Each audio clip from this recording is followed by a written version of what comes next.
Hello guys, ഇന്നത്തെ എന്റെ video ജീവിതത്തിൽ തോറ്റുപോയെന്ന് തോന്നി തുടങ്ങുന്നവർക്കാണ്ടോ ഈ ചിന്താഗതി കൂടുതലും ഉണ്ടായി വരുന്നത് വിദ്യാർത്ഥികളുടെ ഇടയിലാണ്. കാരണം എന്താണെന്ന് വെച്ചാൽ അവരുടെ അധ്യയന വർഷം കഴിയുമ്പോൾ നോർമലി എക്സാംസ് നടക്കും. പിന്നെ അതിന്റെ റിസൾട്ടും വരും. അപ്പോൾ എന്താ സംഭവിക്കാന്ന് വെച്ചാൽ ചിലപ്പോൾ തന്നെക്കാളും നല്ല മാർക്കായിരിക്കും തന്റെ കൂട്ടുകാരന് അല്ലെങ്കിൽ കൂട്ടുകാർക്ക് കിട്ടിയിരിക്കുന്നത്.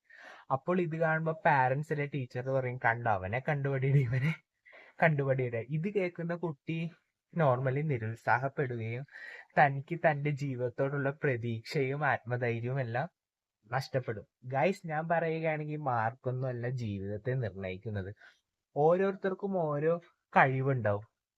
ആ കഴിവ് എന്താണെന്ന് കണ്ടെത്തി മാക്സിമം അതിനു വേണ്ടി കൊടുക്കുമ്പോഴാണ് ജീവിത വിജയം ഉണ്ടാവുന്നത്. അല്ലാതെ കുറെ A+ഉം B+ഉം നേടി എന്ന് വെച്ച് നമ്മൾ ജീവിതത്തിൽ എങ്ങും എത്താൻ പോകുന്നില്ല. സത്യം പറഞ്ഞാൽ നമുക്ക് A+ഉം B+ഉം ഉപകരിക്കുന്നത് ഡിഗ്രിക്ക് അഡ്മിഷൻ വെക്കുമ്പോഴാണ്. അത് നിങ്ങൾക്ക് ഡിഗ്രിക്ക് കയറി കഴിയുമ്പോൾ മനസ്സിലാവും. കാരണം അവിടെ പാസ്സാവുന്നതിലാണ് പ്രധാനം. അതുകൊണ്ട് തന്നെയാണ് ഞാൻ നിങ്ങളോട് പറഞ്ഞത്, നിങ്ങൾക്കുള്ള കഴിവ് എന്താണോ അത് കണ്ടെത്തിയിട്ട് നിങ്ങൾ മാക്സിമം കൊടുക്കുമ്പോഴാണ് നിങ്ങൾ ജീവിതത്തിൽ വിജയിക്കുന്നത്.